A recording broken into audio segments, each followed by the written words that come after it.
In the world of luxury automobiles, few vehicles command as much respect as the Range Rover.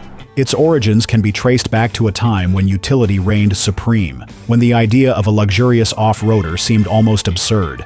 But innovation thrives on defying expectations. It all started with Maurice Wilks, a man whose vision for a no-nonsense workhorse laid the foundation for the Land Rover.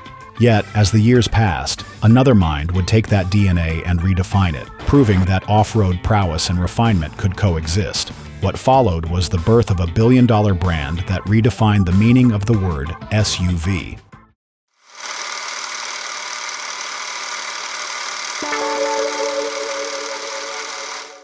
Maurice Wilks and the birth of Land Rover. Maurice Wilks was not just an engineer, he was a visionary. As the chief engineer of the Rover Company, he was known for his ability to turn ideas into reality. But in 1947, he was tasked with a challenge that would define his legacy, creating a vehicle that could conquer any terrain. While spending time on his farm in Anglesey, Wales, he found the answer: a rugged, go-anywhere machine, much like the Willys Jeep that had proven its worth on the battlefields of World War II. But Wilks didn't just want to replicate it, he wanted to improve upon it. Using an old Jeep chassis as his testbed, Wilks began experimenting. He and his team modified the frame, fine-tuned the suspension, and adapted the design to suit both agricultural and civilian use. He envisioned a vehicle that farmers, workers, and explorers could rely on, a machine as versatile as a tractor, yet comfortable enough to be driven on the road. This was the seed that would grow into the Land Rover Series 1. However, innovation rarely comes without resistance. When Wilks proposed the idea to Rover Company executives, he was met with skepticism. At the time, Rover was known for producing sedans, not utilitarian workhorses. Many within the company doubted whether there was a market for such a vehicle. Would people really buy an off-road machine built by a company famous for elegant road cars? But Wilks refused to back down. He demonstrated prototypes, showing the vehicle's durability and adaptability. Slowly, attitudes shifted. The post-war economy was changing, and the need for a robust, all-terrain vehicle was undeniable. Finally, Rover executives gave the project their blessing, and in 1948, the Land Rover Series 1 made its grand debut at the Amsterdam Motor Show. The response was overwhelming. Instantly, the Land Rover became a sensation. Farmers, military forces, and adventurers alike saw its potential. What began as an experimental farm vehicle had transformed into a global icon, a testament to Maurice Wilks's vision, persistence, and engineering brilliance. The legacy of his creation endures, proving that sometimes the boldest ideas come from the most unexpected places. The struggles behind the success. When the Land Rover first rolled off the production line in 1948, it was never meant to be a long-term fixture in the Rover Company's lineup. In fact, it was seen as nothing more than a temporary stopgap model, a rugged utility vehicle designed to keep the company afloat in the uncertain post-war economy. But fate had other plans. Production challenges loomed from the very beginning. The aftermath of World War II left Britain grappling with material shortages, particularly steel, which was being heavily rationed. Traditional car manufacturing seemed nearly impossible, but Maurice Wilks refused to let that stop him. He turned to an unlikely alternative: aluminum. Plentiful due to surplus aircraft materials from the war, aluminum was lightweight, resistant to corrosion, and most importantly, available. The decision was unconventional, but it would become one of Land Rover's defining characteristics, giving the vehicle its durability and longevity. Initially, production was cautious. Rover executives weren't convinced of its long-term viability, so only a limited number of units were manufactured. But Wilks knew they had struck gold. Demand skyrocketed almost immediately after the Land Rover debuted at the Amsterdam Motor Show. Farmers, military officials, and industrial workers all clamored for a vehicle that could go anywhere and do anything. Rover had vastly underestimated just how much the world needed the Land Rover. With demand surging, Wilks found himself in a high-stakes battle, not just to prove the Land Rover's worth, but to secure the resources needed to ramp up production. Financial constraints were tight, and scaling up wasn't easy. Yet, through sheer determination and strategic thinking, Wilks led Rover through it all. He secured additional materials, optimized production, and ensured that Land Rover became the company's most successful product. What had started as a temporary fix turned into an automotive legend. Under Maurice Wilks's leadership, Land Rover not only survived against the odds, it thrived, cementing its place as one of the most iconic vehicles of all time. Land Rover after Wilks. In 1963, Maurice Wilks passed away from a heart attack, leaving behind a thriving Land Rover brand that had already cemented itself as the world's go-to off-road vehicle. Under his leadership, the Land Rover had evolved from a temporary solution to a global phenomenon, trusted by farmers, adventurers, and military forces alike. But as groundbreaking as his vision had been, the Land Rover's journey was far from over. In the years that followed, it would expand in ways Wilks himself could never have imagined.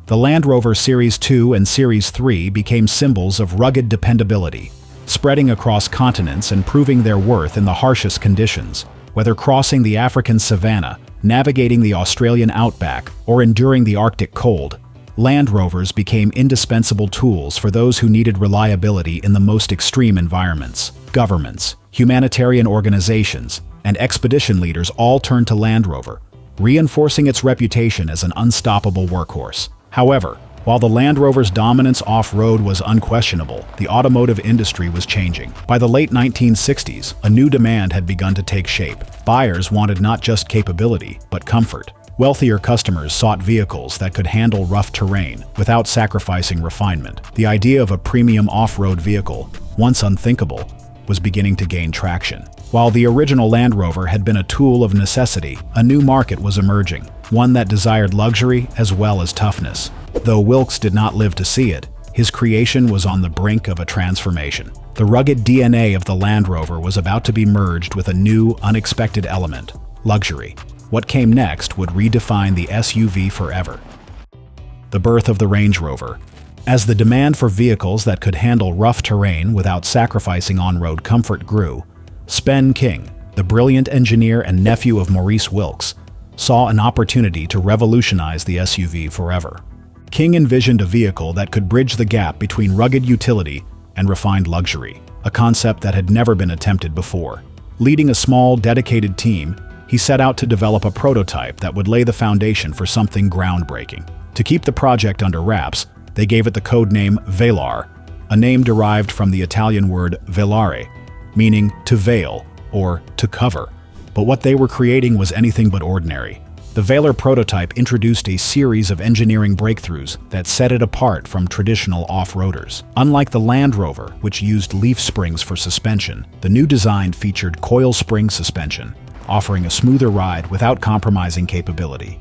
It also came with permanent four-wheel drive, ensuring exceptional traction on any surface, and a powerful 3.5-liter V8 engine sourced from Buick, providing the kind of performance unheard of in off-road vehicles. This combination of refinement and toughness was a game-changer. In 1970, the Range Rover was officially launched, and the automotive world took notice. It wasn't just an SUV, it was the first of its kind. A vehicle that blended sophistication with rugged capability. It could tackle rocky trails and muddy fields just as easily as it could cruise down a highway in style. Suddenly, luxury and off-road performance were no longer mutually exclusive. The Range Rover redefined the SUV market, setting the stage for a new era of adventure and elegance. Spen King had taken the foundation laid by his uncle and elevated it into something even greater. Challenges and skepticism. When Spen King and his team developed the Range Rover, they believed they were creating something revolutionary, but not everyone saw it that way. Critics were convinced that a luxury 4x4 was an unnecessary gamble. At the time, SUVs were strictly seen as work vehicles, built for farmers, military forces, and industries, not for executives or the wealthy. Many believed that blending off-road capability with comfort was a contradiction, and that there simply wouldn't be enough demand to justify production. Beyond skepticism, Rover Group itself was struggling financially, and those money troubles nearly killed the Range Rover before it ever reached the market. The company was weighed down by financial strain caused by outdated manufacturing facilities, lackluster sales of its sedan models, and the overall economic uncertainty of post-war Britain. Investing in an unproven luxury off-roader seemed like an unnecessary risk, and internal debates nearly shelved the project altogether. But King and his team persisted, convinced that they had something special. When the Range Rover launched in 1970, it was far from the plush, high-end SUV we know today. The original model had a simple, utilitarian interior, vinyl seats, a basic dashboard, and hose-down rubber flooring. It was designed to be as practical as it was capable. However, something unexpected happened. Wealthy buyers started taking an interest. They saw potential in the Range Rover, not just as a rugged 4x4, but as a status symbol. Demand for more luxurious options pushed Rover to rethink its approach, gradually refining the model with upgraded materials and more sophisticated interiors. Despite its potential, early sales were slow, partly due to marketing missteps. The vehicle wasn't properly positioned in the market, and confusion over its purpose kept some buyers away. However, Rover quickly learned from these mistakes, and as positive reviews started pouring in, praising its unique balance of comfort and capability, sales gained momentum. What had once been doubted as an unnecessary luxury had proven the critics wrong. The Range Rover wasn't just a success, it was the beginning of a new era for SUVs, one where rugged performance and refinement could coexist. A billion-dollar global brand. Throughout the 1980s and 1990s, the Range Rover underwent a remarkable transformation.